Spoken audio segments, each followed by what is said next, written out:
She wrapped her only coat around a crying boy at a bus stop and gave him half her dinner. Hours later, a knock came at her door. The child's father stood there, a powerful mafia boss who controlled half the city. Her simple act of kindness had just made her the most protected woman in Chicago. And he wasn't letting her go. The rain hit like bullets against Elena's thin jacket as she counted her tips for the third time. $23. She'd worked a double shift at Miller's Diner, and $23 was all she had to show for it. Should have been a lawyer, she muttered, shoving the crumpled bills into her pocket. Her mother's voice echoed in her head. Education is the only way out, Elena. But college tuition didn't pay itself, and neither did rent in Chicago. The bus was late. Of course it was. Elena huddled under the plastic shelter, watching the rain create rivers along the gutters. Her feet ached in her worn sneakers, and the smell of grease from the diner clung to her hair. She just wanted to get home, collapse on her second-hand couch, and forget this day ever happened. That's when she heard it. A sound that cut through the drumming rain. Crying. Not the annoying kind, the desperate kind. The kind that came from somewhere deep and broken. Elena's head snapped toward the noise. There, on the bench, barely visible in the dim streetlight, sat a little boy. He couldn't have been more than 5 or 6 years old. His dark hair was plastered to his forehead, and his small body shook with sobs and cold. People rushed past him. A man in a business suit. A woman with grocery bags. A teenager plugged into headphones. Everyone saw him. No one stopped. Elena's chest tightened. She knew that feeling, being invisible when you needed someone most. "Hey," she said softly, approaching the bench. "Hey, sweetheart. Are you okay?" The boy looked up at her with enormous brown eyes swimming in tears. He wore expensive-looking clothes, a navy blue sweater and pressed pants, but they were soaked through. His lips had a bluish tint. "Where are your parents?" Elena asked, crouching beside him despite the puddles soaking into her jeans. The boy just cried harder, his small frame trembling violently. Elena didn't think. She peeled off her jacket, her only decent jacket, and wrapped it around his shoulders. It swallowed him, but at least it was dry inside. "It's okay," she whispered, rubbing his back. "You're going to be okay." The boy buried his face in the jacket, his crying softening to hiccups. Elena's stomach growled, reminding her she'd skipped lunch to cover someone's shift. She reached into her bag and pulled out the dinner roll she'd saved from the diner, wrapped in a napkin, slightly squashed but still good. "You hungry?" she asked. The boy peeked out from the jacket. His lower lip quivered. Elena tore the roll in half and held out the bigger piece. "Here." "It's not fancy, but it's warm." Well, it was warm an hour ago. Tiny fingers reached out and took the bread. The boy nibbled at it, his eyes never leaving her face. "I'm Elena," she said, sitting beside him and biting into her half. "What's your name?" "Leo," he whispered. His voice was so quiet she almost missed it. Le. "That's a strong name. You know what? You look like a little lion." She made a silly growling face, and for the first time, the corner of his mouth twitched. Almost a smile. "Where do you live, Leo? Can you tell me your address?" He shook his head, fresh tears spilling over. Okay. Don't worry." Elena pulled him closer, letting him lean against her side. "We'll figure it out. How about this? I'll tell you about the weirdest customer I had today. This guy ordered pancakes with ketchup. Can you believe that? Ketchup on pancakes." Leo's eyes widened in horror, and Elena laughed. "Right? I almost called the police. That should be illegal." She kept talking, making up ridiculous stories about the diner, the woman who tried to pay with Monopoly money, the kid who had broccoli in his dad's coffee cup. Anything to distract him from the cold and fear. Leo's grip on her hand was tight, like she was the only solid thing in a spinning world. 20 minutes passed. The rain didn't let up. Then Elena heard it, the screech of tires. A black SUV with tinted windows slammed to a stop in front of the bus shelter. Her heart kicked into overdrive.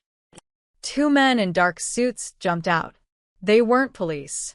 They moved with military precision, their eyes scanning like hawks. Leo, the first man shouted, relief flooding his face. Jesus Christ, Leo. The boy's head whipped around. Marcus. The men rushed forward, and Elena instinctively pulled Leo closer. Who are you? Where's security? Marcus said, his voice tight with controlled panic. He knelt in front of Leo, checking him over. Are you hurt? Did anyone?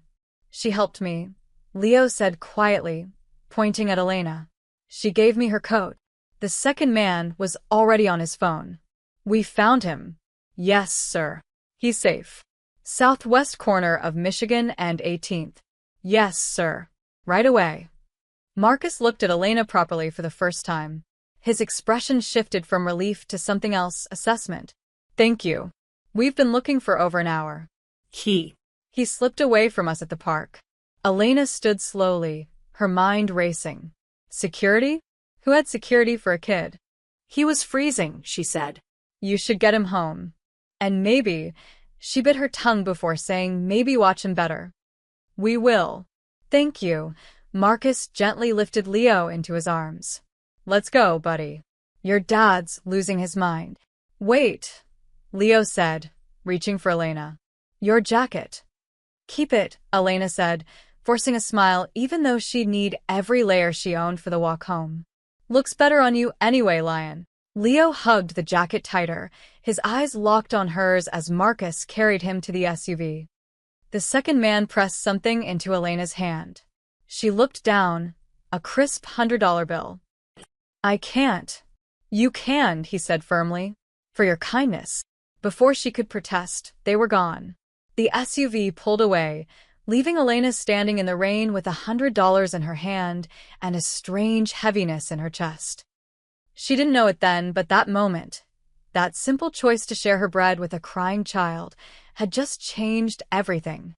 Because Leo wasn't just any little boy. And his father didn't forget debts. Especially not ones paid in kindness. Elena's apartment was a shoebox with delusions of grandeur. One room that served as bedroom, living room, and kitchen all at once. The bathroom was so small you had to step outside to change your mind, as her late father used to joke. But it was hers. Mostly. The landlord technically owned it, but Elena paid rent when she could scrape it together. She'd made it home just after midnight, soaked to the bone and shivering. The $100 bill sat on her tiny counter like it might disappear if she looked away. She'd stared at it for 10 minutes, thinking about everything it could buy.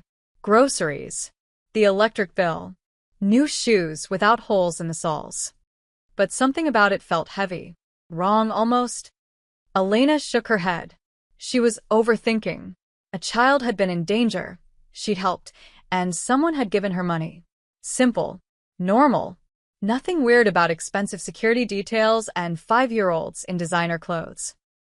She peeled off her wet clothes and changed into her softest pajamas, a worn t-shirt with a faded Chicago Cubs logo and flannel pants. Her hair hung in damp tangles around her face, too tired to deal with it. The instant ramen was almost ready when the knocking started.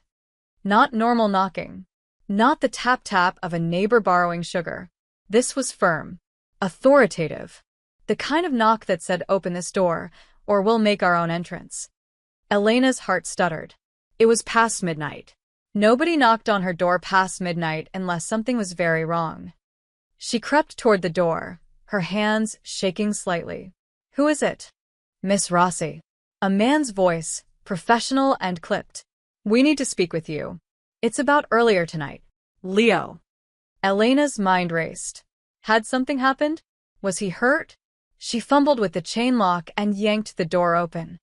Two men in dark suits stood in her hallway. The same men from the bus stop. She recognized Marcus immediately. But it was the man standing behind them who stole every ounce of air from her lungs. He was tall, maybe early 40s, with dark hair touched with silver at the temples. His suit probably cost more than her entire year's rent. But it wasn't the clothes that made her freeze. It was his presence, the way he commanded space without saying a word. His eyes were dark, calculating, and fixed entirely on her. "Miss Rossi," he said, his voice smooth as expensive whiskey. "May we come in?" It wasn't really a question. Elena stepped back on instinct, and the three men entered her cramped apartment. Suddenly, the space felt even smaller. They didn't belong here, not with their tailored suits and polished shoes among her thrift store furniture and peeling wallpaper. The man in charge looked around with no expression, taking in every detail. Elena felt exposed, like he could read her entire life story from the unmade futon and the stack of unpaid bills on the counter. "I'm Alessandro Moretti," he said finally, turning those dark eyes back to her. "Leo is my son." The name Moretti hit her like cold water. Even Elena, who barely watched the news, had heard that name. Whispered in the diner. Mentioned in newspapers. Alessandro Moretti, businessman, they called him. But everyone knew what that really meant. Her mouth went dry. "Is Leo okay?" Something flickered in Alessandro's expression. Surprise, maybe. He's fine. "Thanks to you. I didn't do anything special. He was just Alone." terrified." And everyone else walked past him. Alessandro took a step closer. Not threatening, but intentional. "You gave him your coat. Your food. You stayed with him in the rain when you could have gotten on your bus and forgotten he existed." Elena wrapped her arms around herself. "He's a kid. What was I supposed to do?" "Exactly what everyone else did." "Nothing." Alessandro reached into his jacket, and Elena's breath caught. But he pulled out an envelope. "I wanted to thank you properly." He held it out. Elena didn't take it. "My security already gave me money," she said quietly. "That was from them. This is from me." Alessandro's voice was patient, like explaining something to a child. "Open it." Elena took the envelope with numb fingers. Inside were bills. A lot of bills. She didn't count them, but her eyes caught the number on the first one. $500. And there were several more beneath it. "I can't accept this." She shoved the envelope back toward him. "It's too much." Alessandro didn't take it. "It's not enough. My son is everything to me. You kept him safe. I just gave him bread and told him stupid stories. You gave him kindness when he needed it most." Alessandro's jaw tightened. "That's not something I can put a price on. But I can try." Elena set the envelope on her counter, next to the $100 bill. "I appreciate it really. But I can't take thousands of dollars for being a decent person. That's just what anyone should do." The room fell silent. Marcus and the other guard exchanged glances. Alessandro stared at her like she was a puzzle he couldn't solve. "Most people," he said slowly, "would have taken the money." "I'm not most people." "No," his gaze intensified. "You're not." Elena shifted uncomfortably. "Look, I'm glad Leo's okay. That's all I wanted. You don't owe me anything." Alessandro studied her for a long moment. Then he did something unexpected. He smiled. It was small, barely there, but it transformed his face from intimidating to almost human. "You're either very brave or very naive, Miss Rossi." "Probably the second one," Elena admitted. Alessandro picked up the envelope and slid it back into his jacket. "Very well. But I don't forget debts, especially ones I can never truly repay." He handed her a card instead, thick, cream-colored, with just a phone number embossed in black. "If you ever need anything at all, you call this number." Elena took the card, if only to end this surreal conversation. "Okay. I mean it." Alessandro's voice dropped, serious and almost urgent. "Chicago can be dangerous for people like you. Good people. If you're ever in trouble, I'll call." She managed a small smile. "Thank you for checking on me. And tell Leo," the first said hi. Alessandro nodded once, then gestured to his men. They moved toward the door like a well-trained unit. At the threshold, Alessandro paused and looked back. "You really didn't recognize my name, did you?" Elena shook her head honestly. That smile appeared again, slightly wider this time. "Good night, Miss Rossi." The door closed, and Elena stood alone in her apartment, holding a business card with no name and wondering what the hell just happened. Outside in the hallway, Marcus leaned toward Alessandro. She refused the money. I noticed, Alessandro said quietly, staring at Elena's door. What do you want us to do? Alessandro was silent for a moment. Then, watch her. Quietly. Make sure she's safe. Sir, she's just a waitress. She's the woman who saved my son. Alessandro's voice went cold. And that makes her worth protecting. He walked away, but something had shifted.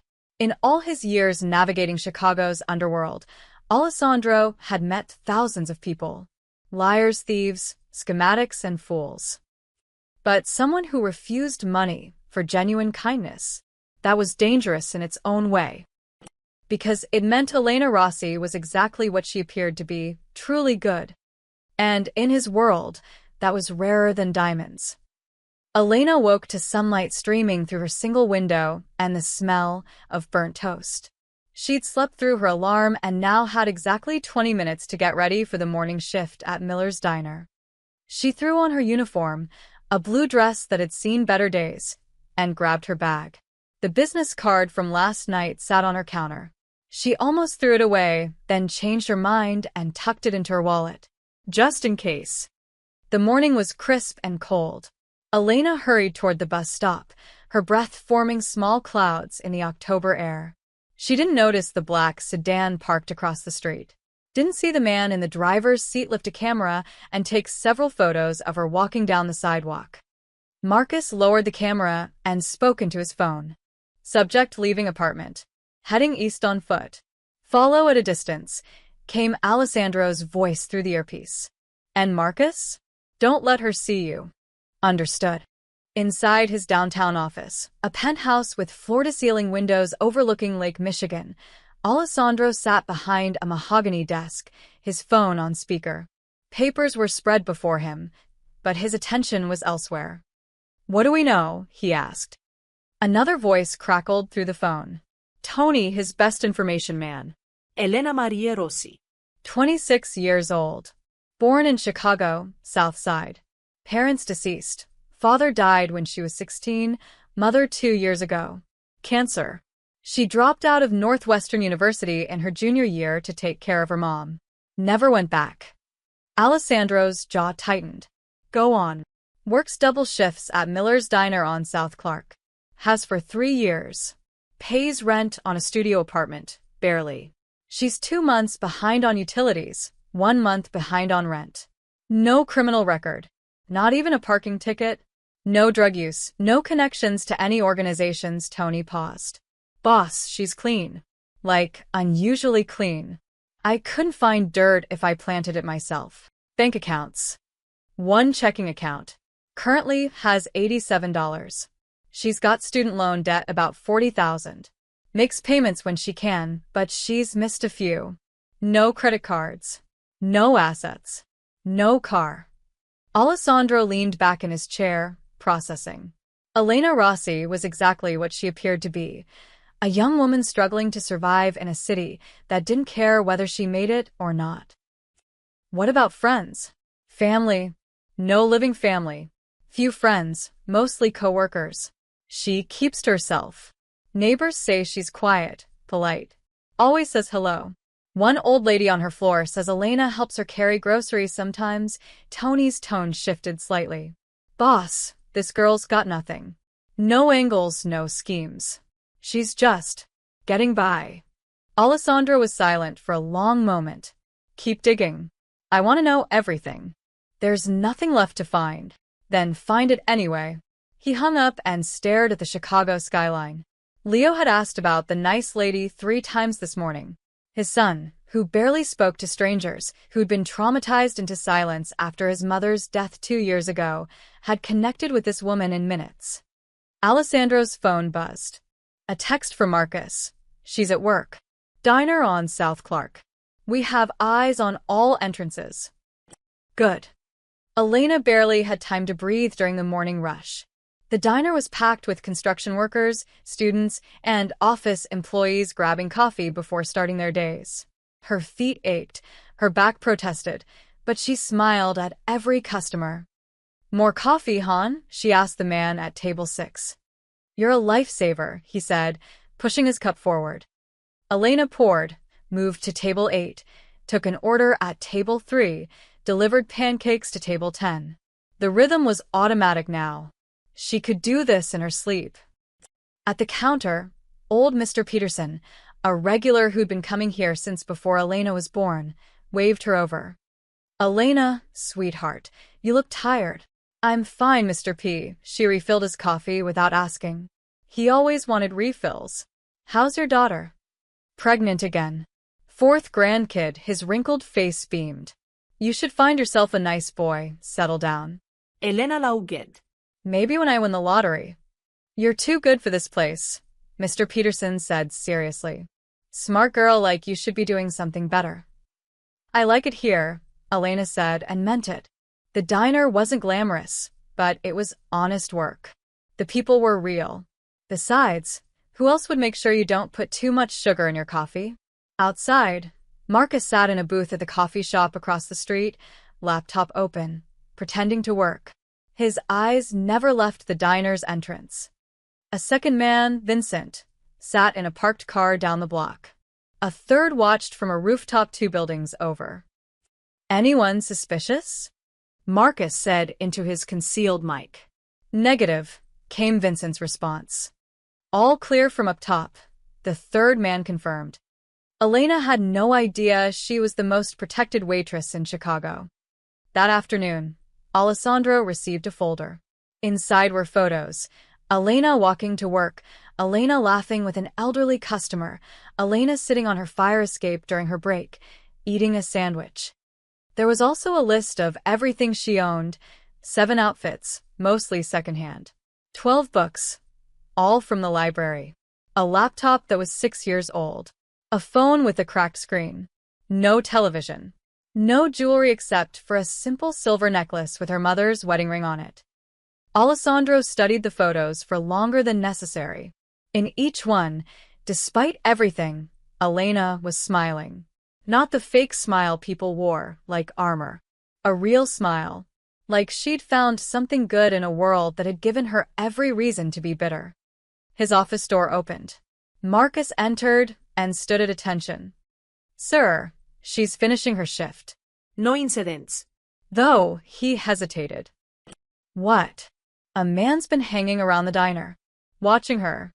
Not one of ours." Alessandro's expression went cold. Description. Caucasian, mid-30s, leather jacket. "He's been there 2 hours, ordered 1 coffee. Keep staring at her section. Get a photo. Run it through our database." Alessandro stood, buttoning his suit jacket. "And Marcus? If he approaches her, I want to know immediately." "Yes, sir." After Marcus left, Alessandro walked to his window and looked out over the city. Somewhere down there, Elena Rossi was finishing her shift, probably counting her tips, probably worrying about bills she couldn't pay. She'd refused his money, refused his help. But whether she wanted it or not, Elena Rossi was under his protection now. Because in Alessandro's world, debts were sacred. And kindness, true, selfless kindness, was the rarest currency of all. Someone had finally shown it to his son. He'd be damned if he let the world break her for it. The evening shift was brutal. A bachelorette party had taken over 3 tables, ordering everything on the menu and leaving a mess that looked like a food fight crime scene. Elena's tip came to $12 and a lipstick-stained napkin with "You're awesome" written in pink. She'd take it. By the time Elena clocked out at 9 p.m., her feet felt like they'd been hit with hammers and her lower back screamed with every step. She grabbed her thin jacket from her locker, said goodbye to Tommy the cook, and pushed through the diner's glass door into the cool October evening. And froze. Leo stood on the sidewalk, holding her jacket, the one she'd given him at the bus stop. It had been cleaned and looked brand new, the tears she'd never had time to mend somehow magically repaired. 2 suited men flanked him like bookends. Marcus gave her a small nod. Elena. Leo's face lit up like Christmas morning. He ran toward her, jacket clutched in both hands. I brought your coat back. Elena's heart melted. She crouched down to his level, ignoring the protests from her tired knees. Leo. Hey, buddy. You didn't have to return it. Yes, I did, he held it out solemnly. You were cold because of me. I was fine. She took the jacket, noticing it felt different. Heavier. You look good. Feeling better? Leo nodded enthusiastically. Daddy said I have to always stay with Marcus now. Even when I don't want to. Your daddy's smart. Elena ruffled his hair. Getting lost is scary, huh? Not when you were there. Leo grabbed her hand. You made the rain not scary. A throat cleared behind them. Deep, familiar. Elena looked up. Alessandro Moretti stood 3 feet away, hands in his pockets, watching the interaction with an unreadable expression. In the diner's neon glow, he looked different, less intimidating, more human. Almost tired. Mr. Moretti. Elena stood quickly, tucking a strand of hair behind her ear. She was suddenly very aware of how she must look after a double shift. Wrinkled uniform, messy ponytail, probably smelling like coffee and grease. Miss Rossi, he stepped closer. I hope we're not bothering you. No, I wasn't expecting. She gestured helplessly at Leo, at the jacket, at everything. Leo insisted on returning your coat personally. He's been talking about you nonstop. Alessandro's expression softened when he looked at his son. I couldn't deny him. Leo tugged on Elena's hand. Do you work tomorrow? Can I come see you again? Leo, Alessandro said gently. Miss Rossi is very busy. It's okay, Elena smiled at the boy. I work most days. But you don't have to visit me, sweetie. I'm sure you have more fun things to do. Nothing's more fun than you, Leo said with the brutal honesty only children possessed. Elena's chest squeezed. When was the last time someone had wanted to see her? When was the last time she'd mattered to anyone? Alessandro studied her face, and Elena had the uncomfortable feeling he could read every thought. It's late, he said finally. Let me drive you home. Oh, no. That's not necessary. The bus stop is 4 blocks away. It's dark. And Chicago isn't safe this time of night. His tone left no room for argument. Please. Let me do this one small thing. Elena hesitated. Every instinct screamed that accepting favors from men like Alessandro Moretti was dangerous. She'd heard the stories, the rumors.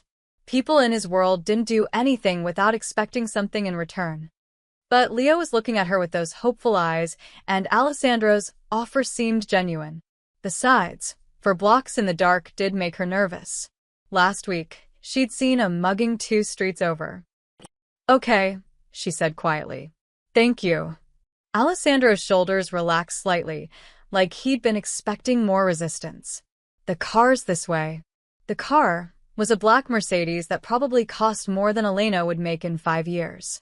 The leather interior was soft as butter, and it even had heated seats.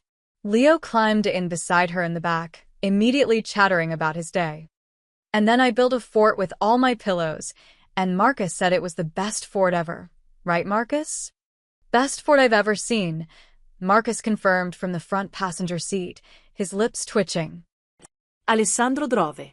Elena watched his hands on the steering wheel, steady, confident. He navigated the streets like he owned them. Your address? He asked, meeting her eyes in the rearview mirror. Elena rattled it off, feeling self-conscious. He'd been in her apartment, but somehow this felt more invasive. She could see him calculating, understanding exactly what neighborhood she lived in. The kind where rent was cheap, because everything else was falling apart. Leo filled the silence, telling Elena about his toys, his room, his favorite movies. She listened and responded, but part of her was hyper-aware of Alessandro's presence. The way he occasionally glanced back at them, the small smile that appeared when Leo laughed at something she said. Too soon, they pulled up in front of her building.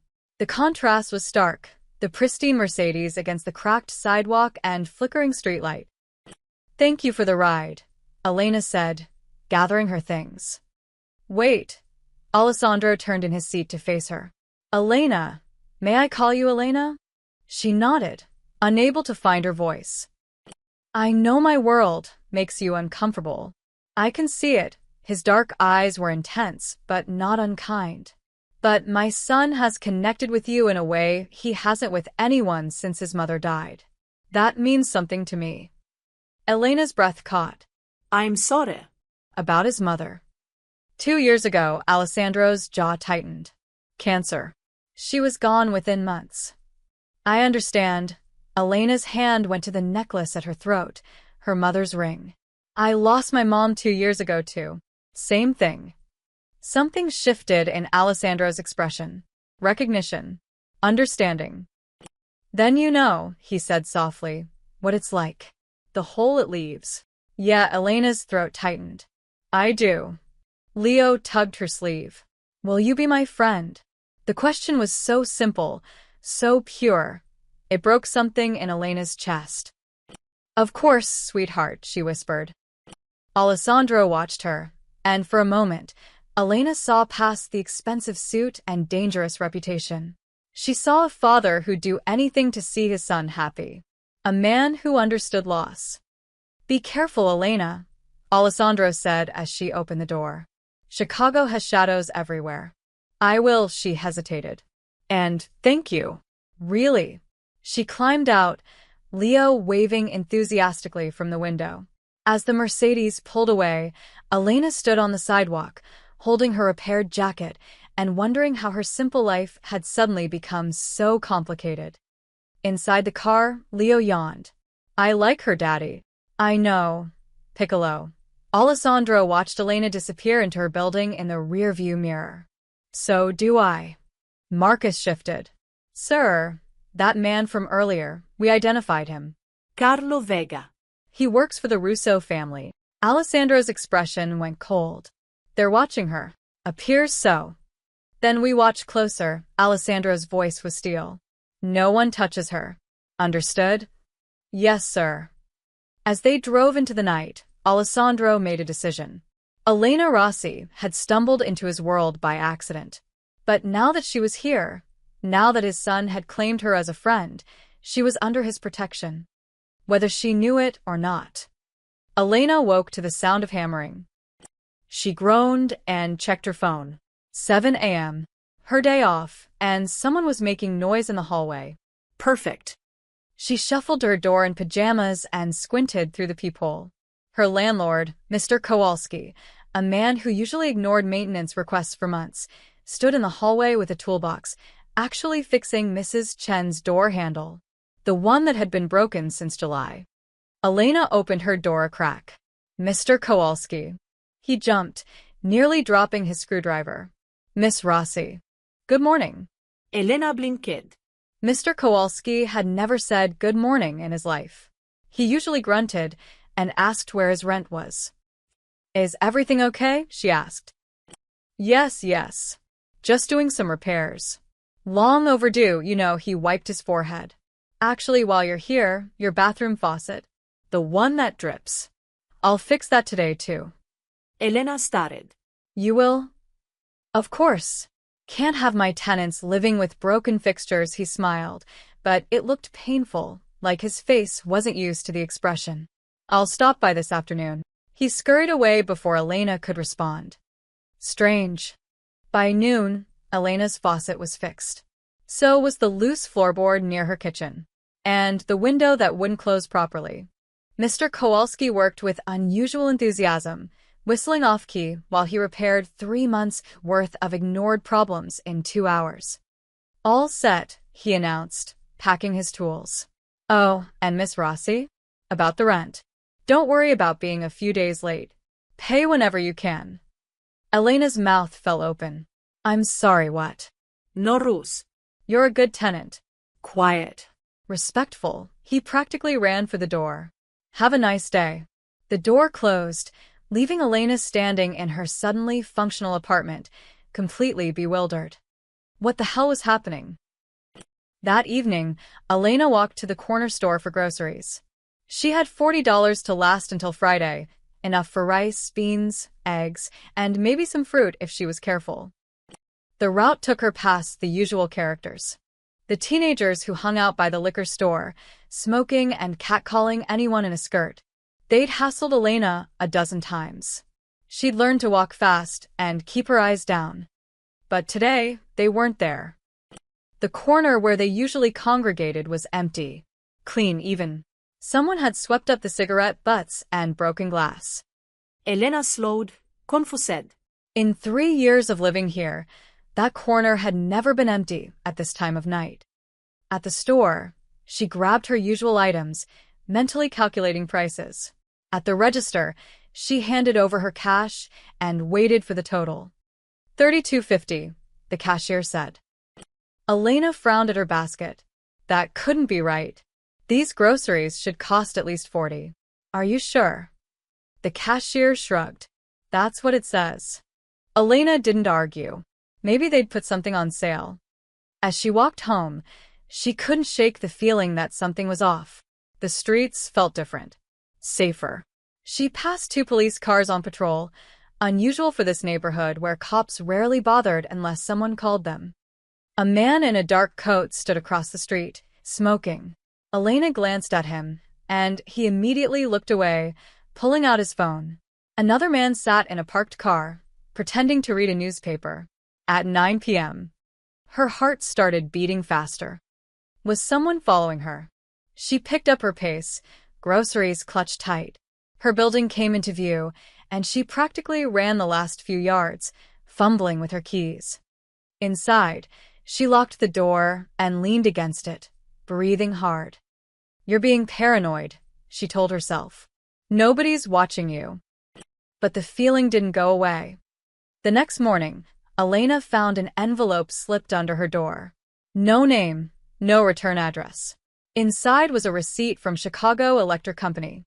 Her overdue bill, $237, marked paid in full. Elena's hands shook as she read it again. And again. This wasn't real. This couldn't be real. She checked her bank account on her phone. No withdrawal. The money hadn't come from her. Someone else had paid it. Her mind raced through possibilities. Her coworkers? No, they were all broke too. The diner owner? He barely paid minimum wage. Mr. Kowalski? The man who'd threatened to evict her 2 weeks ago. And then she remembered. Dark eyes. A business card. If you ever need anything. No, Elena whispered. No, no, no. She dug through her wallet and pulled out Alessandro's card. The cream-colored paper felt heavy in her hand. Accusatory. Had he done this? All of it. Her phone rang, making her jump. Unknown number. Hello. Miss Rossi. Alessandro's smooth voice filled her ear. I hope I'm not calling too early. Elena's free hand clenched into a fist. Did you pay my electric bill? A pause. I don't know what you're talking about. Don't lie to me. Her voice shook with anger and something else she couldn't name. My landlord suddenly fixes everything. Suspicious people disappear from my street. My bill gets paid. That's not coincidence.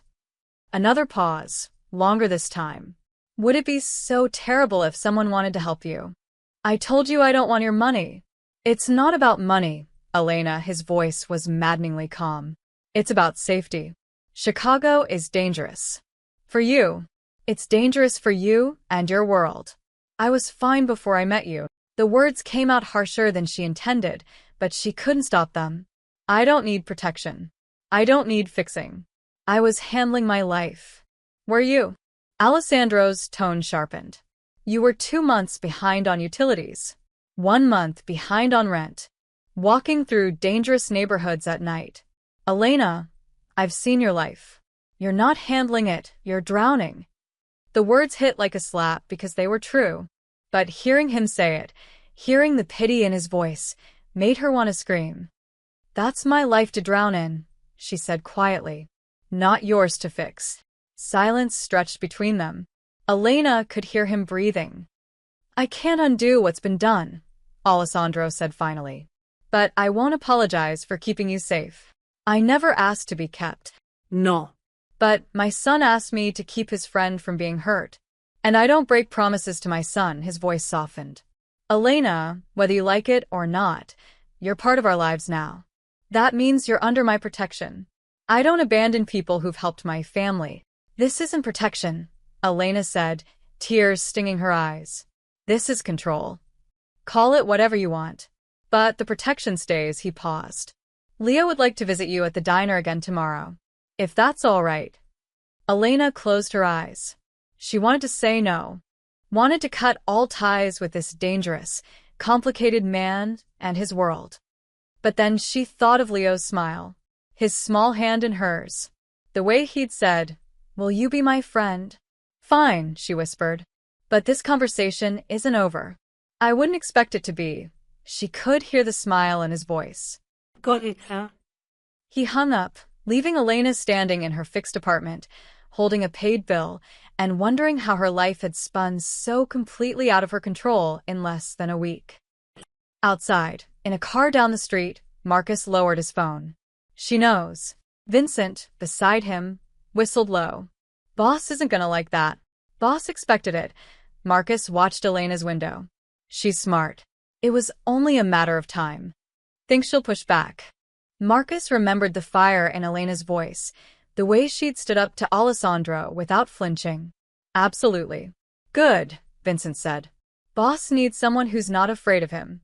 Marcus smiled grimly. Yeah. He does. The Blue Moon Bar sat in the industrial district, the kind of place where questions weren't asked and security cameras mysteriously malfunctioned. In the back room, wreathed in cigar smoke, 5 men sat around a poker table that hadn't seen an honest game in 20 years. Dominic Russo, head of Chicago's second-largest crime family, studied his cards with the same cold calculation he applied to everything.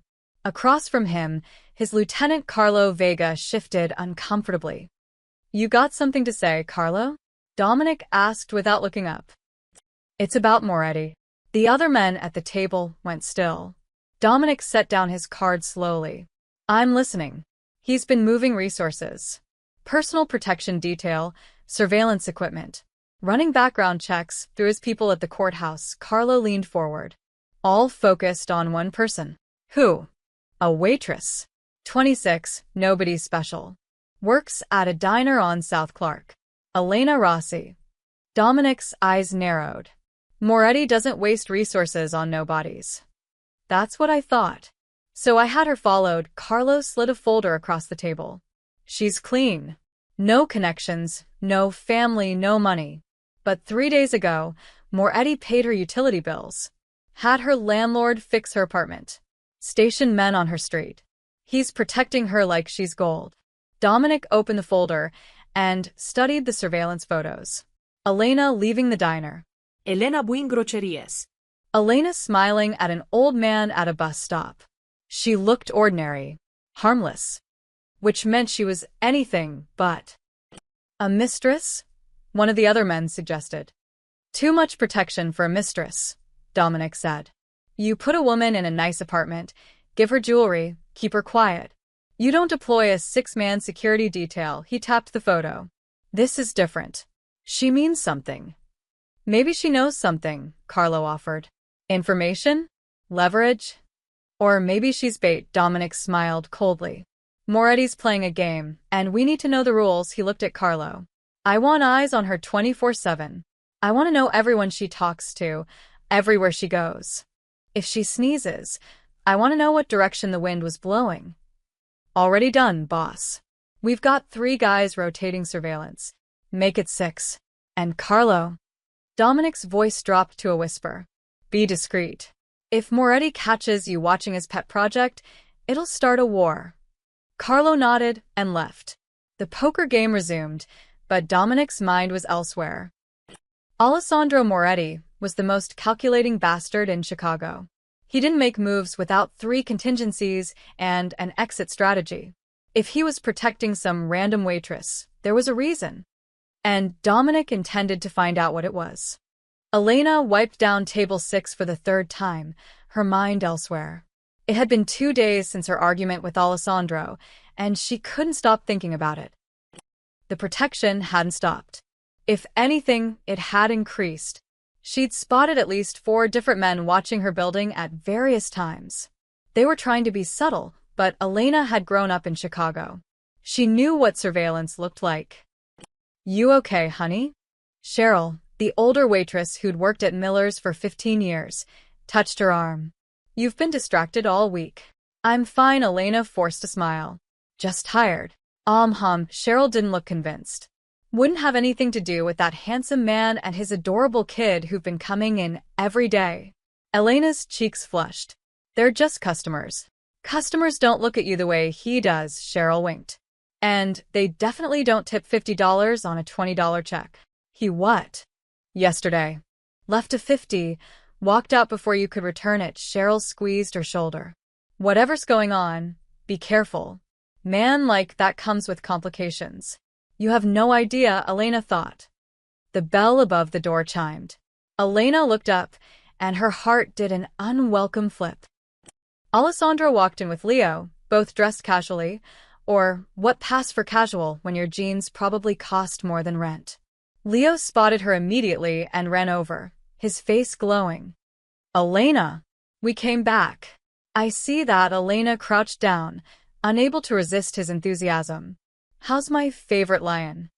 I learned a new word. Daddy taught me. Affettuoso. It means affectionate, Elena said softly, her eyes meeting Alessandro's. It's Italian. You speak Italian? Alessandro's surprise was genuine. A little. My grandmother was from Naples. Elena stood, suddenly aware of every eye in the diner watching them. Your usual table? Please. She led them to the corner booth, feeling the weight of a dozen curious stares. Alessandro slid in, and Leo bounced beside him, already chattering about his day. Can I have chocolate chip pancakes? Leo asked. It's dinner time, Alessandro said patiently. But Elena makes the best ones. She does, doesn't she? Alessandro looked at Elena, and something in his expression made her breath catch. We'll have whatever you recommend. Elena took their order, hyper-aware of his gaze following her as she walked away. At the counter, Cheryl smirked. Just customers, huh? Shut up. Across the street, in a van with tinted windows, two of Dominic's men watched through a camera lens. The kid's all over her, the first one muttered. Look at that. He's drawing her a picture. Boss was right. She's not just some random girl, the second man zoomed in on Alessandro's face. I've never seen Moretti smile like that. Not in 5 years. Should we move closer? No. Moretti's got at least 3 guys within 50 feet. We get made, and we're dead. He lowered the camera. But we keep watching. Sooner or later, we'll figure out what makes her so special. Inside the diner, Elena delivered their food and tried to ignore how natural it felt when Leo grabbed her hand and told her about his drawing. It was supposed to be a lion, but it looked more like a deformed cat. It's perfect, Elena said sincerely. It's for you. So you remember me when I'm not here. Elena's chest tightened. I couldn't forget you if I tried, sweetheart. Alessandro watched the exchange in silence, his expression unreadable. When Leo was distracted with his food, he spoke quietly. You're angry with me? Yes, Elena didn't bother denying it. But you're here. I'm here for him, she nodded at Leo. Not you. I know, Alessandro's voice was soft. But I'll take it. Elena met his gaze and saw something there she hadn't expected. Vulnerability. Like he was afraid she'd disappear and take Leo's happiness with her. He's lucky to have you, she said despite herself. I'm the lucky one. Alessandro glanced at his son. After Maria died, he stopped talking. Stopped smiling. The doctors said it was trauma. That he'd come back to us when he was ready. His eyes found hers again. You brought him back in one rainy evening. So yes, Elena. I'll protect you. I'll pay your bills. I'll station men on your street. Because you gave me my son back, and that's a debt I can never repay. Elena's anger crumbled. How could she stay mad at that? You could just say thank you, she whispered. Instead of trying to control my life. Would you have accepted it? No. Then we're both stubborn, a slight smile. We'll learn to work around it. Elena wanted to argue, but Leo tugged her sleeve, asking her to sit with them while they ate. She glanced at her other tables, all occupied but not needing immediate attention, and slid into the booth. Just for a minute, she told herself. But the minutes stretched into 20, filled with Leo's laughter and Alessandro's quiet presence, and Elena realized with growing alarm that she was starting to feel comfortable in this dangerous new world. Outside, hidden eyes watched and calculated. And in the shadows, plans were already forming. By the end of the week, Alessandro and Leo had become fixtures at Miller's diner. Monday lunch. Leo ordered grilled cheese, cut into triangles the way his mother used to make it. He told Elena about his piano lesson and made her promise to hear him play someday. Tuesday dinner. Leo brought a book and asked Elena to read to him during her break. Alessandro sat across from them, pretending to check his phone but watching every interaction. Wednesday afternoon. Leo insisted on sitting at the counter so he could help Elena work. He folded napkins, badly, and made her laugh until her sides hurt. The pattern was obvious. The staff noticed. Table 9 wants you again, Cheryl said Thursday morning, her eyebrows raised meaningfully. Your fan club's here. Elena looked over. Alessandro sat in his usual spot, Leo already waving enthusiastically. Her stomach did that annoying flip thing it had been doing lately. They're just... If you say, just customers one more time, I'm gonna smack you with a menu. Cheryl pushed her toward the table. Girl, that man watches you like you're the only person in the room. And he tips like a millionaire. Maybe he is one, Elena muttered. Then you better be nice to him. Elena grabbed her notepad and headed over. Leo bounced in his seat. Elena, guess what? Daddy said we can come every day if I finish my homework. Every day. Elena glanced at Alessandro. Don't you have work? I make my own schedule. His dark eyes held hers. And Leo's happiness is work enough. The simple statement shouldn't have warmed her as much as it did. Well then, Elena pulled out her pen. What can I get you gentlemen today? Over the next hour, she checked on them between orders. Leo told her about his pet turtle. Alessandro asked about her day with genuine interest. It felt dangerously close to normal, like they were friends. Or something more. Tommy, the cook, leaned through the kitchen window. Your boyfriend's here again. He's not my boyfriend, Elena hissed. Sure, honey. And I'm not 50 pounds overweight, Tommy grinned. Man like that doesn't come to a place like this for the food. Elena's cheeks burned. She busied herself refilling coffee for table 3, trying to ignore the knowing looks from her coworkers. Friday evening brought rain, the soft kind that made everything feel quiet and intimate. The diner was half empty, most people choosing to stay home. Alessandro and Leo arrived at 6, soaked from the short walk from their car. We couldn't stay away, Alessandro said, raindrops glistening in his dark hair. Someone insisted the rain reminded him of the night we met. Leo grabbed Elena's hand. It's good rain now, not scary rain. Elena's heart squeezed. She grabbed towels from behind the counter and helped dry Leo's hair. Alessandro watched with an expression she couldn't quite read. You're good with him, he said softly. He's easy to be good with. Elena handed Alessandro a towel. He's a great kid. He is. But most people don't see past the bodyguards and the money. Alessandro dried his face. You treat him like he's just Leo. Because he is just Leo, Elena met his gaze. The rest doesn't matter. Something shifted in Alessandro's expression, surprise mixed with something deeper. You really believe that? Of course I do. The diner door chimed. Elena glanced up and felt her blood run cold. 3 men in leather jackets stood in the entrance, water dripping onto the worn linoleum. They weren't her usual customers. These men had hard eyes and harder smiles. One of them stared directly at her, then at Alessandro. Marcus appeared from nowhere, suddenly standing beside their booth. His hand rested inside his jacket. Boss, he said quietly. Alessandro's entire demeanor changed. The warmth vanished, replaced by cold calculation. I see them. What's happening? Elena whispered. Go to the kitchen. Alessandro's voice was steel. Now. But Elena, he looked at her, and she saw something in his eyes that made her move. Please. She grabbed Leo's hand. Come on, sweetheart. Let's go see if Tommy has cookies. Leo sensed the tension. He clung to her as she led him through the kitchen door. Tommy took one look at her face and stepped in front of them both. Through the window, Elena watched the three men approach Alessandro's booth. They spoke.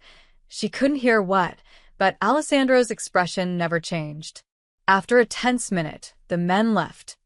Alessandro stood, adjusted his jacket, and walked to the kitchen. His face was calm, but his eyes were furious. We're leaving, he told Leo gently. Something came up, but I didn't finish my cocoa. We'll come back tomorrow. Alessandro lifted his son into his arms. He looked at Elena. I'm sorry. This won't happen again. Who were they? Elena asked, even though part of her didn't want to know. Nobody important, but the lie was obvious. Marcus appeared with the car keys. Clear path to the vehicle. Vincent's already started the engine. They left quickly, professionally, like a military extraction. Elena stood in the kitchen, her heart pounding, finally understanding what she'd been avoiding. This wasn't just a powerful man being grateful. This was something bigger, darker, and she was already too deep to walk away unscathed. You okay? Tommy asked. No. Elena sank into a chair. I don't think I am. That night, Cheryl cornered her in the break room. Elena, honey, I've lived in Chicago my whole life. The older woman's voice was serious. And I know danger when I see it. Those men today. I know. Do you? Cheryl gripped her shoulders. Because that little boy is precious, and his father clearly cares about you. But men like that, they live in a different world. A violent world. And if you're not careful, you'll get caught in the crossfire. Elena thought about Leo's smile. Alessandro's rare vulnerability. The way she felt safe around them despite everything. What if I'm already caught? She whispered. Cheryl's expression softened with sadness. Then you better learn to swim in deep water fast. Because those men today, they weren't there for the coffee. Elena went home that night with Cheryl's words echoing in her head. She unlocked her apartment and froze. An envelope sat on her kitchen table. Thick. Expensive. She opened it with shaking hands. Inside was a note in elegant handwriting. I'm sorry for today. You deserve better than to be frightened in your workplace. Beneath it was a check. $20,000. Elena stared at it until the numbers blurred. This wasn't protection anymore. This was hush money. Payment to stay quiet about whatever she'd seen. Or maybe it was something else entirely. She picked up her phone and dialed the number on Alessandro's card. He answered on the first ring. Elena. I can't keep doing this, she said, her voice breaking. Every time I turn around, your world is crashing into mine. My coworkers are scared. Strange men are showing up. And now you're leaving me checks like I'm... Like you're what? His voice was sharp. Like I'm someone you need to pay to stay quiet. Silence. Then softer. That check is because you had to see violence today. Because my world touched yours and left you shaken. Not to keep you quiet. Never that. Then what do you want from me? Elena's tears finally spilled over. Why won't you just leave me alone? Because I can't. Alessandro's voice was raw, more honest than she'd ever heard it. Because my son asks about you every morning. Because you make him laugh again. And because when I look at you, I see something I thought I'd lost forever. What? Hope. The word hung between them. You make me believe good people still exist. That kindness isn't just a weakness to be exploited. And I'm selfish enough that I won't give that up. Even if I should. Elena closed her eyes, clutching the phone. This is going to end badly. I know. He paused. But I'm asking you to trust me anyway. She should say no. Should hang up, tear up the check, and never look back. Instead, she whispered, Okay. Okay. I trust you and God help her. She meant it. The next morning, Elena discovered her building had transformed overnight. The lobby, usually grimy and smelling of mildew, had been cleaned. Actually cleaned.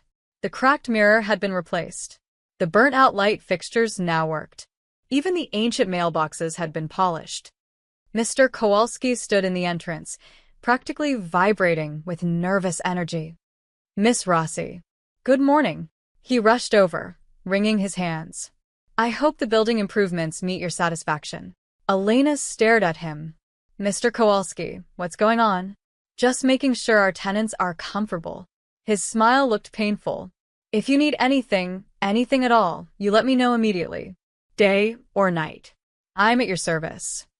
He practically bowed before scurrying away. Mrs. Chun from 3B watched from her doorway, her eyes suspicious.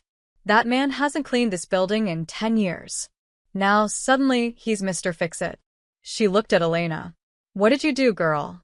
I didn't do anything. Alma, Mrs. Chen's gaze sharpened. Those expensive cars that keep parking outside? The men in suits watching our building? That has something to do with you, doesn't it? Elena's stomach dropped. What men? Don't play stupid. I'm 73, not blind. Mrs. Chen stepped closer, lowering her voice. I've lived in Chicago my whole life. I know what protection looks like. And I know what kind of men provide it. She touched Elena's arm, her expression softening. Be careful, child. That world doesn't let people go once it has them. She shuffled back into her apartment, leaving Elena standing in the newly cleaned hallway, feeling like the walls were closing in. At the diner, things got worse. Elena was taking an order when she noticed him, a man with a camera sitting in a car across the street. Not hiding it. Not pretending to be subtle. Just sitting there, lens pointed directly at the diner entrance. You see that guy? Tommy muttered, nodding toward the window. He's been there since we opened. 4th day in a row. Maybe he's not just anything. Tommy's expression was grim. Yesterday, 2 other guys were taking pictures. This morning, I saw someone filming on their phone. Elena, what the hell is going on? Before she could answer, Cheryl grabbed her arm. Customers at Table 9 are asking about that rich guy and his kid. Table 6 wants to know if you're dating a mobster. And Table 3, she pointed to a woman openly taking a picture of Elena with her phone. Just posted your photo on Facebook with some theory about you being a mafia mistress. Elena felt her world tilting. This is insane. This is your life now. Cheryl's voice was gentle but firm. Whatever you've gotten yourself into, it's public knowledge. And, honey, people talk. Elena glanced out the window again. The photographer was still there. But now she noticed others. A man pretending to read a newspaper on a bench, another standing by the coffee shop, talking into his collar like he had a wire. How many were watching her? And which ones were Alessandro's men versus someone else's? At 3 p.m., the diner door opened. Not Alessandro and Leo this time. Marcus entered, his expression grave. He scanned the room, then walked directly to Elena. We need to talk. Outside. Elena's heart hammered. I'm working. It's important. His tone left no room for argument. She told Cheryl she was taking her break and followed Marcus out the back entrance into the alley. 2 more of Alessandro's men stood guard at either end. What's happening? Elena demanded. We intercepted 2 men from the Russo family this morning. They were setting up long-range surveillance equipment aimed at your apartment. Marcus's jaw was tight. They know where you live, where you work, what route you take between them. They've been tracking you for days. Elena's legs felt weak. Why? I'm nobody. You're connected to Alessandro. That makes you valuable. Marcus stepped closer. Miss Rossi, we need to move you. Tonight. Somewhere safe. Move me? Elena's voice rose. I have a job, a life. Which won't matter if you're dead. Marcus didn't sugarcoat it. The Russos think you mean something to Alessandro. And they're right. Which means they'll use you to get to him. Or worse, to hurt Leo. The mention of Leo made Elena's blood run cold. They'd hurt a child. They'd hurt anyone if it served their purpose. Marcus softened slightly. I have orders to keep you safe. That means getting you out of the line of fire. I need to think. There's no time. Marcus pulled out his phone. I'm calling Mr. Moretti. He'll explain. Before Elena could protest, he was dialing. He handed her the phone. Elena, Alessandro's voice was steady but urgent. Marcus told you that I'm being watched by criminals? Yes, he mentioned it. Then you understand why you need to leave your apartment. No, Elena's voice shook. I understand that your world is destroying mine. I understand that people are taking my picture, and my neighbors think I'm some kind of gangster's girlfriend. I understand that I can't walk to work without wondering if someone's following me. I know Alessandro's voice was pained. And I'm sorry. But I won't apologize for keeping you alive. Maybe I don't want to be kept. The words burst out before she could stop them. Maybe I want my normal, boring, broke life back. Silence. Then, I can't give you that. Why not? Because Leo needs you. Because you've become important to us. And because he stopped, and Elena heard him take a breath. Because the thought of something happening to you makes me feel things I haven't felt in years. Things I thought died with Maria. Elena's anger crumbled. Alessandro, let Marcus take you somewhere safe. Please. Just for a few days until we handle the Russo situation. I can't just abandon my job. I'll handle it. I'll pay your wages. I'll. Stop trying to fix everything with money. Elena's frustration peaked. I'm not your responsibility. Yes, you are. His voice was absolute. The moment you helped my son, you became my responsibility. That's how my world works. You protect what's yours. I'm not yours. Another pause, heavy with unspoken things. Not yet. The words hung between them, loaded with meaning Elena wasn't ready to unpack. I need to get back to work, she whispered. Elena. She handed the phone back to Marcus and walked inside, her mind reeling. The rest of her shift passed in a blur. Elena served customers on autopilot, hyper-aware of every person watching her. The photographer across the street. The woman at table 6 who kept staring. The 2 men who came in, ordered nothing, and left after 10 minutes of watching her work. When her shift ended at 8, Marcus was waiting by the back door. I'm walking you home. Elena didn't argue. She was too tired, too overwhelmed. They walked in silence, Marcus a solid presence beside her. Other men, Alessandro's men, formed a loose perimeter around them. Protection that felt more like a cage. At her building, Mrs. Chen stood outside, arms crossed. Those men were back today, she told Elena. Different ones. They asked about you. When you come home, when you leave, if you have visitors, her eyes were worried. I told them nothing. But Elena, this is getting dangerous. For all of us. Guilt crashed over Elena. Her neighbors were being questioned because of her.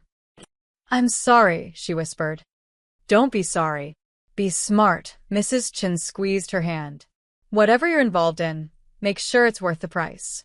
Elena climbed the stairs to her apartment, Marcus following. Inside, he checked every room, every window. Lock your door. Don't open it for anyone except me or Mr. Moretti. He handed her a new phone. This is a secure line. Mr. Moretti's number is programmed. If anything feels wrong, you call immediately. How long will this last? Elena asked quietly. Marcus's expression was sympathetic. As long as you're important to Alessandro, you'll be a target. That's the reality. I'm sorry. He left, and Elena locked the door behind him. She stood in her small apartment, fixed up, cleaned, safe, and felt like a prisoner in a gilded cage. Her old phone buzzed. Text messages from coworkers, from acquaintances she hadn't talked to in months. Everyone wanting to know about that rich guy and those mobsters and what's really going on. Elena turned off her phone and curled up on her futon.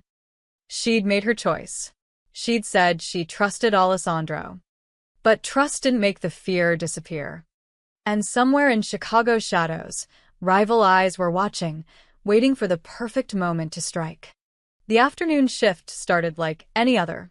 Elena tied her apron, checked her tables, and tried to ignore the persistent feeling of being watched.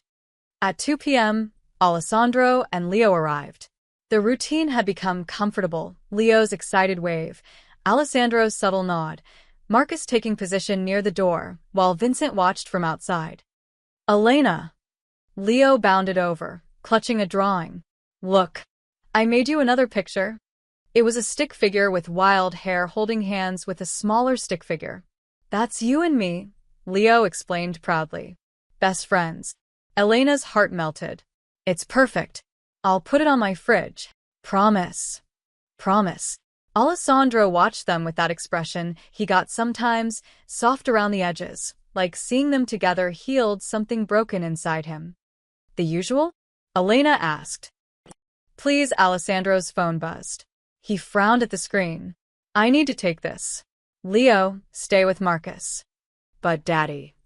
5 minutes. Alessandro kissed his son's head and stepped outside, phone pressed to his ear.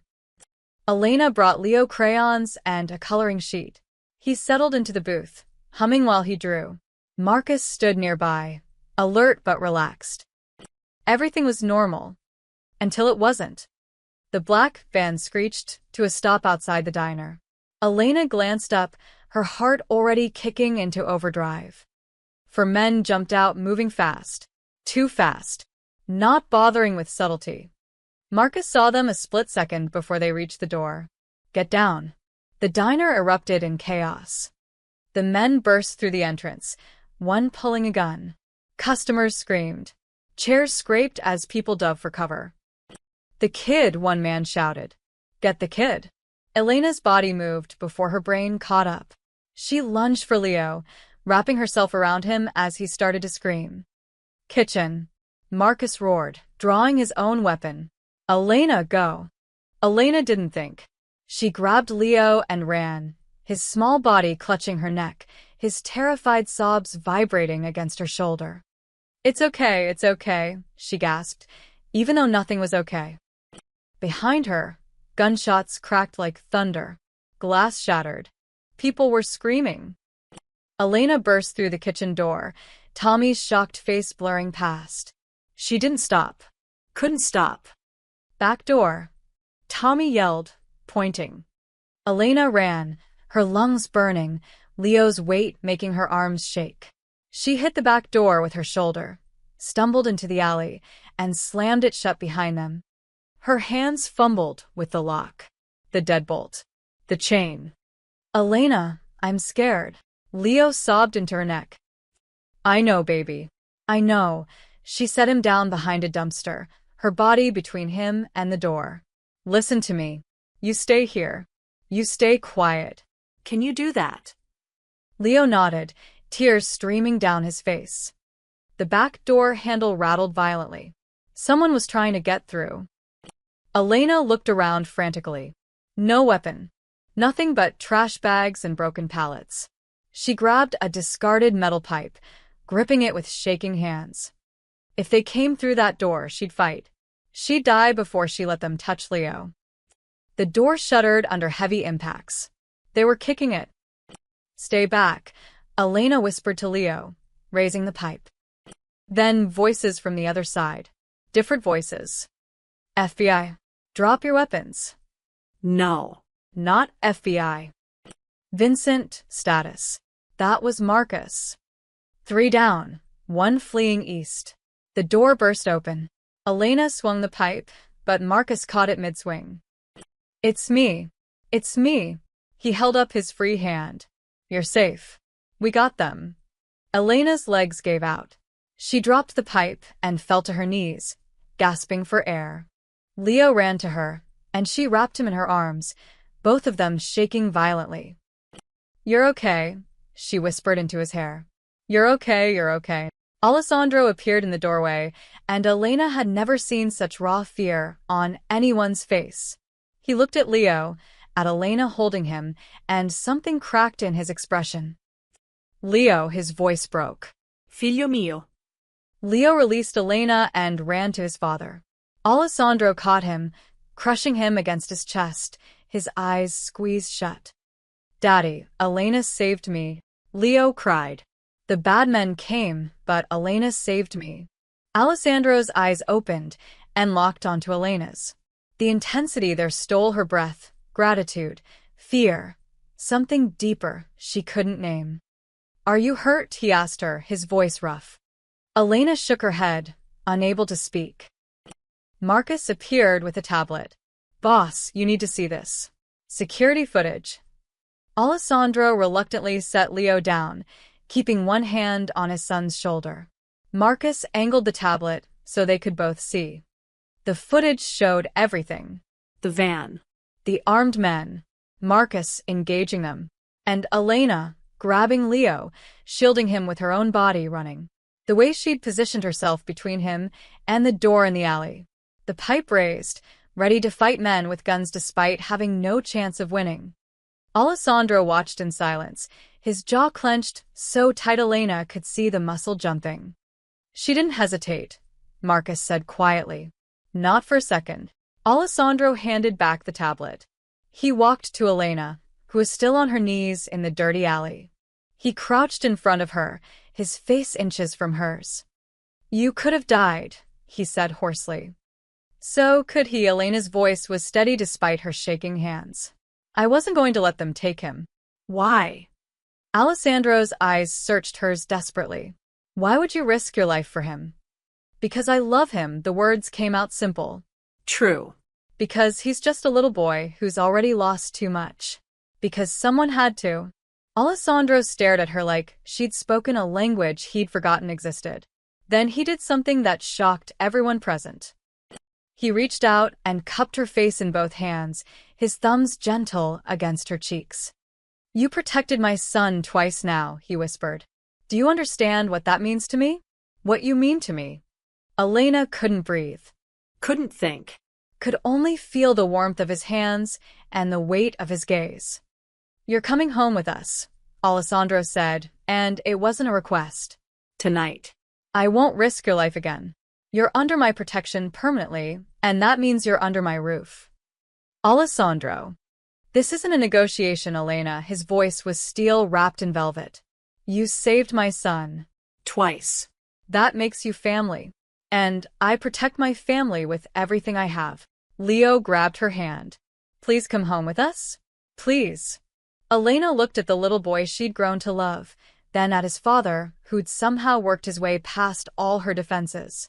The choice had already been made the moment she'd wrapped herself around Leo and run. "Okay," she whispered. "Okay." Alessandro's eyes closed briefly, relief flooding his features. When he opened them again, they held a promise. She was his now. To protect, to cherish, to keep safe. And God help anyone who tried to hurt her again. In his office across town, Dominic Russo watched his own footage of the ambush on a laptop screen. 4 of his men arrested or dead. The target, Leo Moretti, unharmed. And the waitress. That nobody from nowhere who'd fought like a lioness to protect a child that wasn't even hers. "Interesting," Dominic murmured. "Very interesting indeed." He closed the laptop, a cold smile spreading across his face. The game had just become much more complicated. And much more fun. The estate was nothing like Elena had imagined. Gates that required 3 security checks. A driveway that curved through manicured gardens. A mansion that looked like it belonged in a movie, all stone and glass and wealth that made her want to disappear. Leo had fallen asleep against her shoulder during the drive, exhausted from fear and adrenaline. Elena held him carefully as Alessandro carried him inside, Marcus and Vincent flanking them like silent sentinels. "This way," Alessandro said softly, leading her up a grand staircase. Leo's room was fit for a prince. Airplane models hung from the ceiling. Bookshelves lined the walls. A bed shaped like a race car sat in the center, covered in soft blankets. Alessandro laid his son down gently, removing his shoes. Leo stirred, reaching for Elena even in sleep. "Stay," he mumbled. "Don't go." Elena's throat tightened. She squeezed his hand. "I'm right here, sweetheart." Alessandro watched them, his expression unreadable. After Leo settled back into sleep, he gestured toward the door. "We should talk." They walked in silence, through hallways that felt endless. Paintings that probably cost more than her entire life hung on walls. Everything was pristine, expensive, untouchable. Elena had never felt more out of place. Alessandro led her to a study, all dark wood and leather, with floor-to-ceiling windows overlooking the city lights. He poured 2 glasses of amber liquid from a crystal decanter. "Whiskey," he said, offering her one. "You look like you need it." Elena took it with shaking hands and drank. The burn felt good. Real. "Sit." Alessandro gestured to a leather couch. "Please." She sat. He settled into the chair across from her, studying her face in the low light. "You're in shock," he observed. "I watched men with guns try to kidnap a child today." Elena's voice was hollow. "Your child. And I'm sitting in a mansion that could house 50 families. So yes, I'm in shock." Alessandro set down his glass. "I'm going to be direct with you, Elena. No games. No manipulation. Just truth." She nodded, unable to speak. "You protected my son twice. Once at a bus stop when you had nothing to give. Once today, when you risked your life." He leaned forward, elbows on his knees. "That's not something I ignore. In my world, debts like that are sacred. I don't want your money." "I'm not offering money." His dark eyes held hers. "I'm offering you a place. Here." Permanently. Elena's heart hammered. "What?" "Leo needs you. He's attached to you in a way he hasn't been with anyone since Maria died. You make him feel safe." Happy. "And after today," Alessandro's voice roughened, "after watching you shield him without hesitation, I know he's safer with you than with anyone else I could hire." "You want me to be his nanny?" "Not a nanny. A companion. A guardian. Family." Alessandro stood, moving to the window. "Your life as you knew it is over, Elena. The Russos know your face. So do 6 other families who'd use you to get to me. You can't go back to your apartment. Your job. Your normal life. It's gone." The words hit like physical blows. Elena set down her glass before she dropped it. "So, what are you saying?" she whispered. Alessandro turned to face her. "I'm saying you stay here, under my protection. You'll have your own suite, staff at your disposal, anything you need. In return, you spend time with Leo, help him with homework, read him stories, be the person he runs to when he's scared. That's it? Just be with Leo? That's everything." Alessandro's expression softened. "You've already been doing it. I'm just asking you to continue. In safety. Where the Russos can't touch you." Elena stood on unsteady legs. "And what about my life? My choices? Do I just become another thing you own?" "No." Alessandro crossed to her in 3 strides. "You're not a possession, Elena. He stopped, searching for words. "You're important.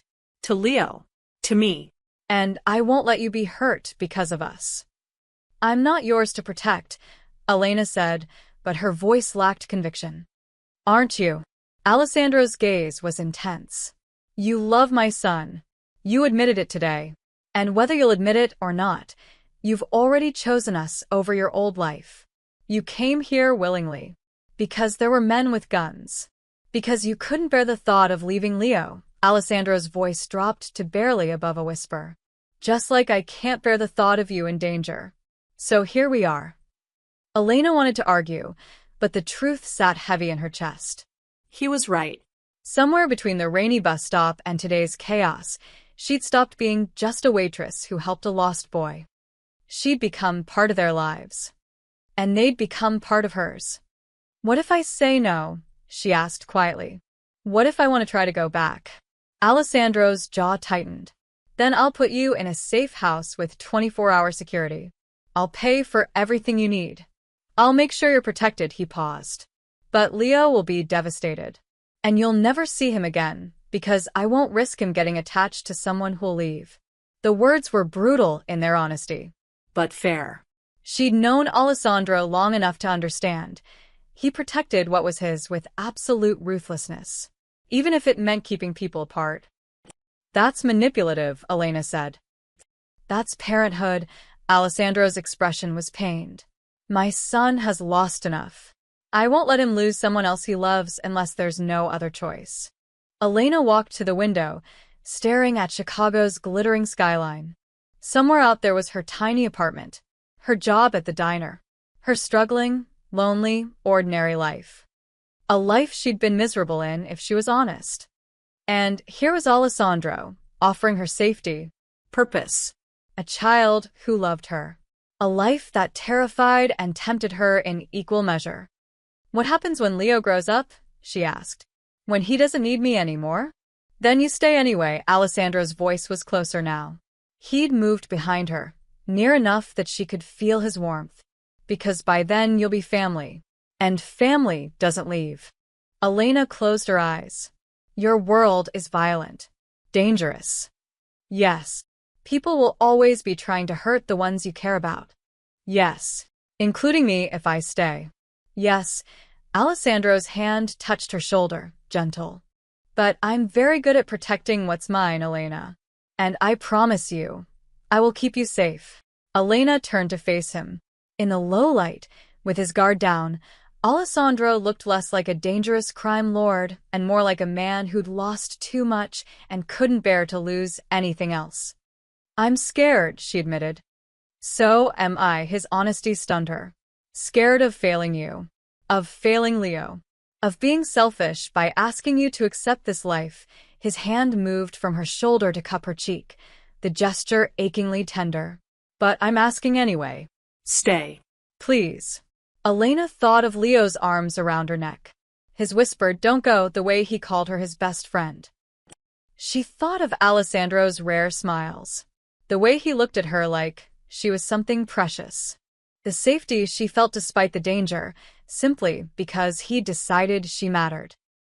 And she thought of her empty apartment, her aching feet, her lonely nights eating ramen and wondering if this was all life would ever be. Okay, she whispered. I'll stay. Alessandro's relief was visible, his shoulders dropping, his eyes closing briefly. When he opened them again, they shone with something that looked dangerously like hope. Thank you, he said hoarsely. But I have conditions. His lips quirked.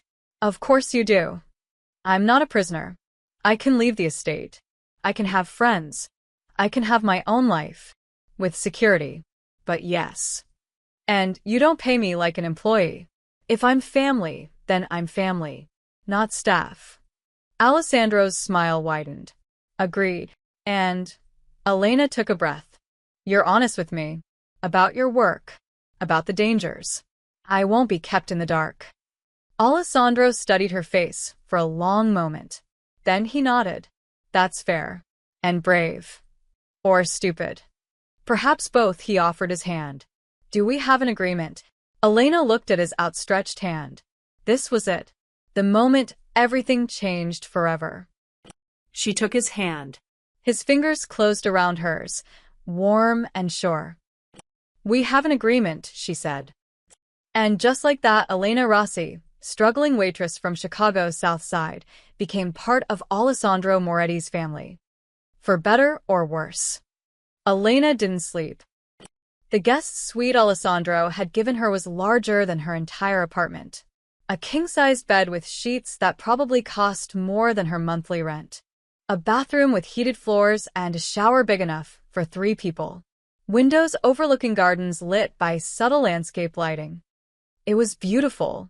Surreal. Terrifying. She sat on the edge of the bed in borrowed pajamas, soft cotton that smelled like expensive detergent, and stared at her reflection in the full-length mirror across the room. Who was she now? Not the struggling waitress counting tips. Not the girl who dropped out of college to care for her dying mother. Not the woman who ate ramen 4 nights a week and wore secondhand clothes. This Elena had agreed to live in a mansion. To be part of a crime lord's family. To raise a child who wasn't hers, but somehow felt like he was. Her phone, the old one, not the secure one Alessandro had given her, sat on the nightstand. 23 unread messages. Cheryl asking if she was okay. Tommy wondering if she'd been hurt. Mr. Peterson from the diner, hoping she'd survived. Whatever the hell happened. Her old life, reaching out. Worried. Waiting. Elena picked up the phone and typed carefully. I'm safe. I'm sorry I can't explain everything, but I need to leave Chicago for a while. Thank you for being kind to me. Elena. She sent it to everyone who'd messaged and then, after a long moment of hesitation, she turned off the phone. The old Elena was gone. Time to learn how to be the new one.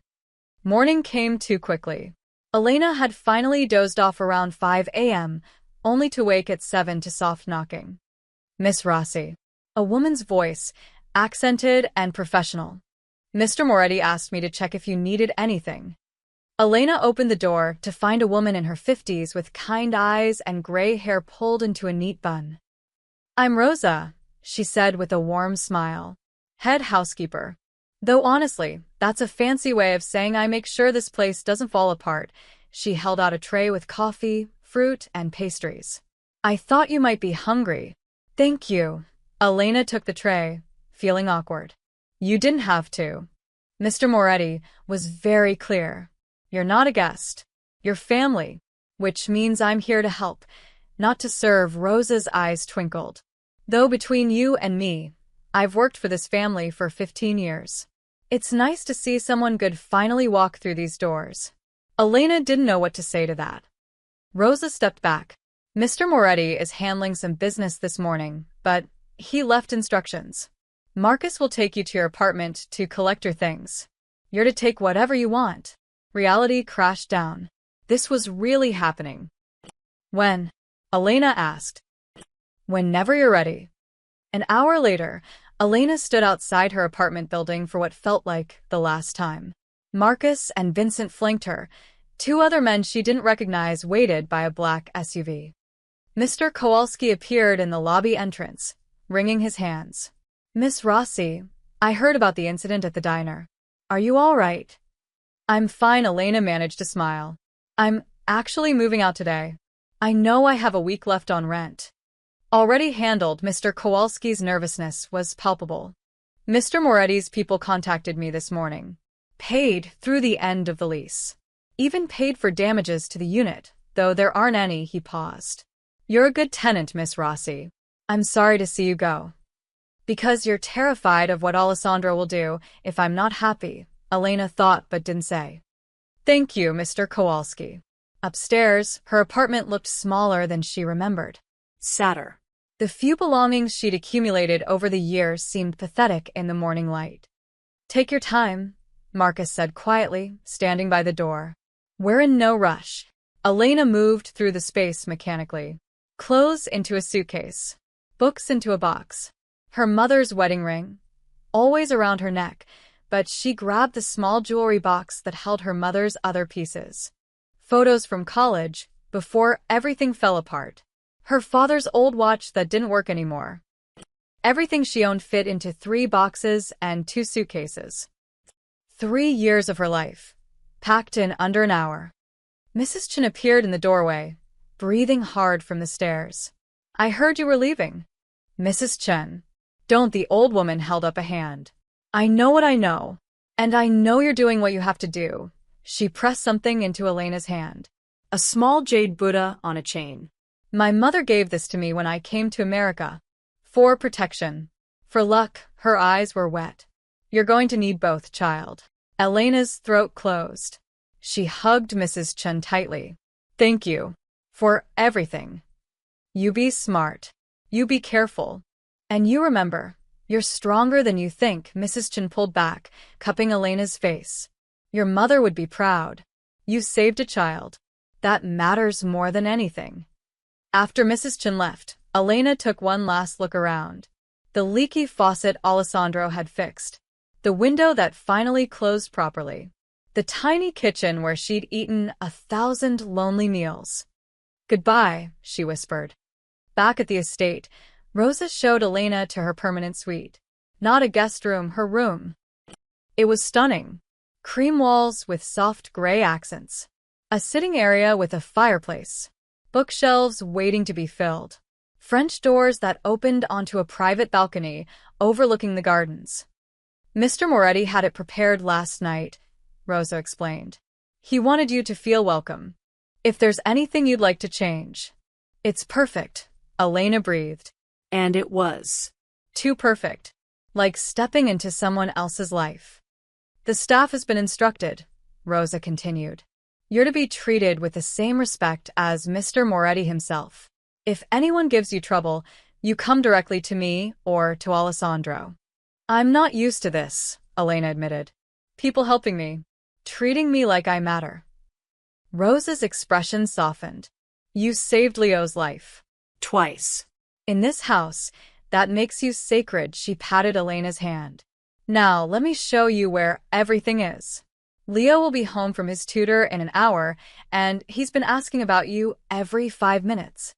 As Rosa talked Elena through the suite, the closet that was bigger than her old bathroom, the technology she didn't know how to use, the intercom system connecting her to the house, Elena felt herself settling into this new reality. She was here. She'd made her choice. And there was no going back. That afternoon, Alessandro found her unpacking in her sitting room. He leaned against the doorframe, watching her arrange books on a shelf. Settling in? He asked. Trying to, Elena turned to face him. This is strange. All of it. I know. He stepped inside, hands in his pockets. But you're handling it well. Am I? Because I feel like I'm playing dress-up in someone else's life. Alessandro crossed to her, his expression serious. This is your life now, Elena. Not pretend. Not temporary. You're part of this family, he paused. I spoke with the Russos this morning. Elena's heart jumped. And I made it very clear that you're under my personal protection. That touching you means war, his jaw tightened. They won't try again. Not directly. What does that mean? It means they'll watch. Wait. Look for weaknesses. Alessandro's eyes met hers. But as long as you're here, you're safe. I promise you that. Elena wanted to believe him. Wanted to feel safe. But she'd seen his world now. Knew how fast safety could shatter. Daddy. Elena. Leo's voice echoed from somewhere downstairs. Where are you? Alessandro's expression transformed, the hardness melting into warmth. Someone's excited you're here permanently. I'm excited too, Elena admitted. Scared, but excited. Good, Alessandro smiled, genuine and rare. Fear keeps you careful, but don't let it keep you from living. He offered his arm. Come on, let's go tell my son his best friend is home for good. Elena took his arm, and together they walked downstairs to where Leo waited, bouncing with anticipation. Her old life was gone. But maybe, just maybe, this new one would be better.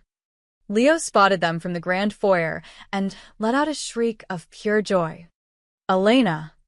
He ran full speed, his small legs pumping, his face glowing with happiness.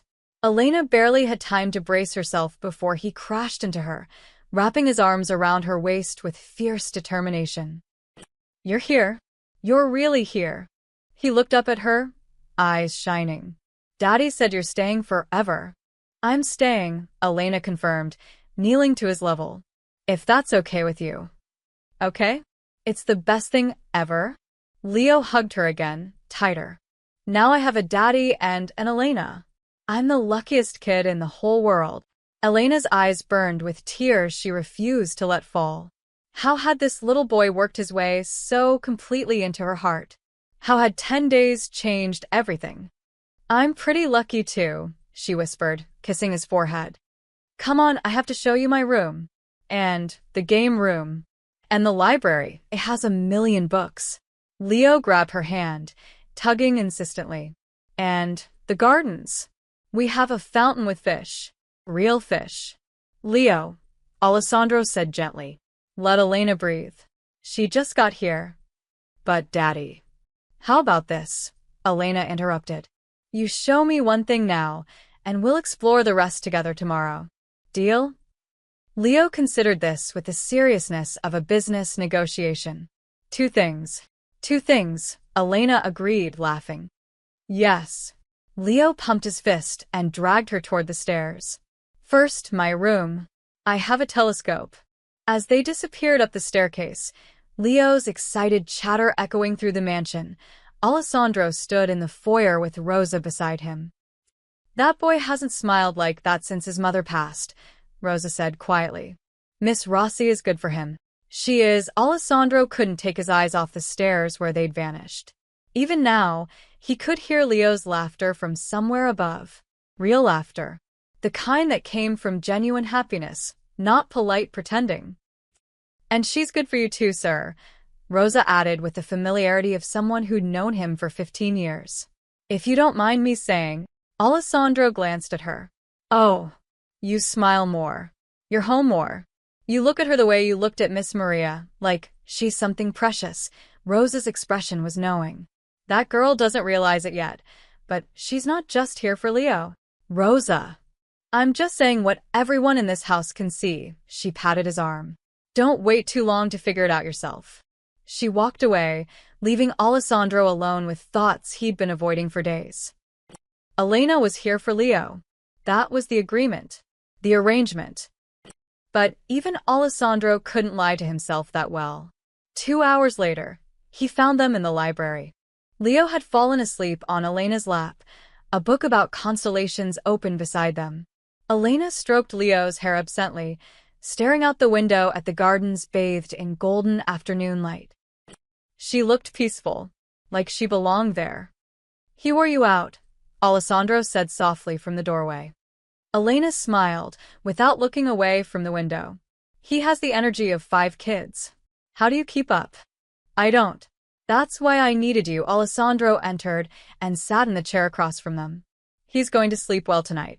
Good. Elena finally looked at him. Alessandro, can I ask you something?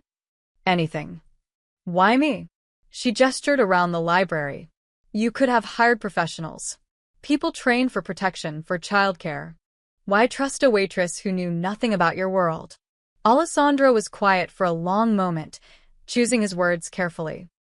Because everyone else would have wanted something, he said finally. Money, status, connection to power.